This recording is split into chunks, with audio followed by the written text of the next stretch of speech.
नमस्कार दोस्तों, मेरा नाम डॉक्टर उमा त्रिपाठी मिश्रा है। I am consultant gynaecologist and advance laparoscopic surgeon practising in Raipur. दोस्तों, आज हम मेनोपॉज के बारे में बात करेंगे कि औरतों में मेनोपॉज किस चीज़ को बोलते हैं, ये कब होता है, इसमें क्या क्या परेशानियाँ होती हैं और उनको कैसे डील करना चाहिए। तो दोस्तों, मेनोपॉज जो होता है वो मेंसेस का बेसिकली बंद होना होता है। अगर किसी औरत का मेंसेस 1 साल तक नहीं आया होता है तो उसको हम मेनोपॉज बोलते हैं। मेनोपॉज जो होता है वो एक बेसिकली स्टेट है जो कि हर एक औरत की लाइफ में आता है। यूजली ये जो टाइमिंग होता है वो 45-46 से लेके आपका 55 एज तक आ सकता है। कुछ कुछ औरतों में थोड़ा सा पहले भी आ सकता है। 40 या बिफोर 40 अगर होता है तो हम उसको प्रीमैच्योर मेनोपॉज बोलते हैं। दोस्तों, बेसिकली क्या होता है कि जब भी कोई बच्चा एक गर्ल बोर्न होती है तो उसके अंडाशय में लाखों की तादाद में अंडे होते हैं जो टाइम के साथ साथ धीरे धीरे कम हो जाते हैं। अब एक लड़की की लाइफ साइकिल में अंडों की जो संख्या होती है वो फिक्स होती है, जो कि हर साइकिल के साथ धीरे धीरे घटती जाती है। तो जब ये अंडे धीरे धीरे घट के एकदम ही ख़त्म हो जाते हैं तब एक औरत को मेनोपॉज आता है और इसी स्टेट को हम मेनोपॉजल स्टेट बोलते हैं। अब ये जो मेनोपॉज का टाइम है वो 40 ईयर्स से लेकर 55 तक वेरी कर सकता है।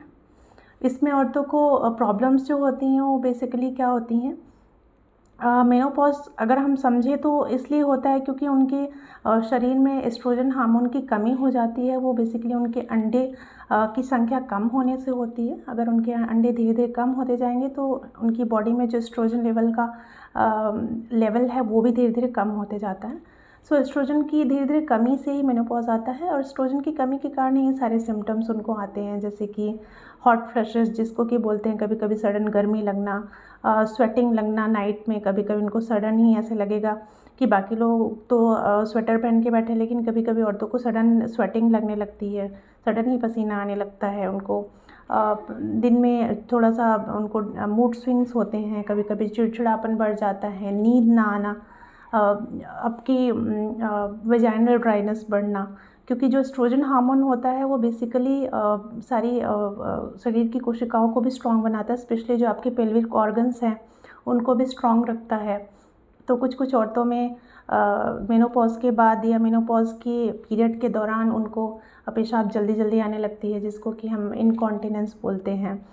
तो ये सब दोस्तों उनके एस्ट्रोजन लेवल की कमी से होता है और वहाँ की कोशिकाओं का वीक होने से होता है। सो ये प्रॉब्लम्स आती हैं। कुछ कुछ औरतों में वेजाइनल ड्राइनेस भी आती है, तो उनको सेक्सुअल सिम्टम्स भी आते हैं। ये सब प्रॉब्लम्स होती हैं। अब इनको बेसिकली डील कैसे किया जाए, तो मेनोपॉज में अगर हम देखें तो ये कोई बीमारी नहीं है, ये आपकी लाइफ का एक फ़ेज़ है जिसको बहुत ही अंडरस्टैंडिंग से, बहुत ही प्यार से आपके फैमिली मेम्बर्स को भी और आपको डील करना पड़ेगा, क्योंकि ये फ़ेज़ जो होता है हर औरत की लाइफ में आता है। और जब इसमें फैमिली सपोर्टिव रहती है तो अब आपको उस सिम्टम से भी डील करने में हेल्प मिलेगी। और तो बेसिकली फैमिली वालों को भी समझना पड़ेगा कि किसी की अगर लाइफ में मेनोपॉज है, उनको चिड़चिड़ापन लग रहा है, तो ये उनकी आदत नहीं है, ये उनकी लाइफ का एक फ़ेज़ है जो कि गुजर रहा है। And you have to help your mother और mother and mother in law to cope up with this mechanism.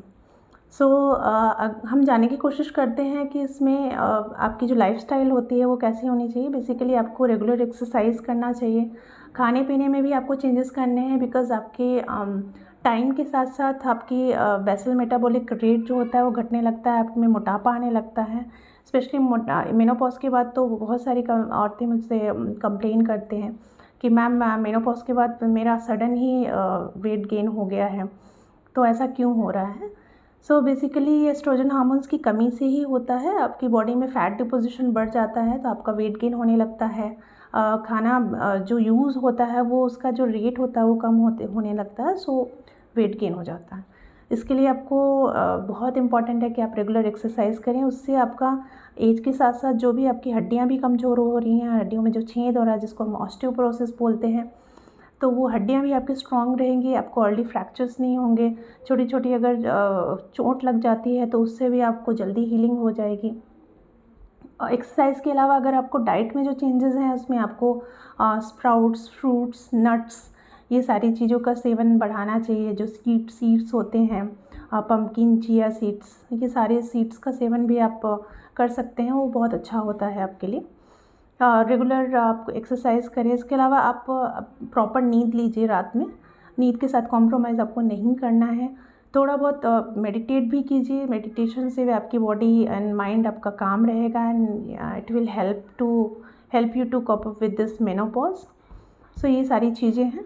इसके अलावा अगर किसी को ये सब चीज़ें करने से भी आराम नहीं मिल रहा है तो आप अपने गायनेकोलॉजिस्ट को कंसल्ट कीजिए। डेफिनेटली वो आपकी प्रॉब्लम को समझेंगे और हॉट फ्लशेस, नाइट स्वेटिंग के कारण जो भी प्रॉब्लम्स हो रही है उसमें आपको मेडिकेशंस प्रिस्क्राइब करेंगे, वो आप ले सकते हैं। दोस्तों, हॉट फ्लैशेस जो होते हैं वो यूजली साल या 1.5 साल में धीरे धीरे कम हो जाते हैं औरतों के। ये हमेशा नहीं रहते हैं, उसका भी एक फ़ेज़ होता है। उसको अगर आपने 1-1.5 साल तक आपने अगर उसको कॉप अप कर लिया तो धीरे धीरे कम हो जाते हैं। बट अगर किसी को बहुत ही ज़्यादा ये सारे सिम्टम्स हैं तो डेफिनेटली उसके लिए भी मेडिकेशंस होती है जो आपके गायनेकोलॉजिस्ट आपको प्रिस्क्राइब कर सकते हैं।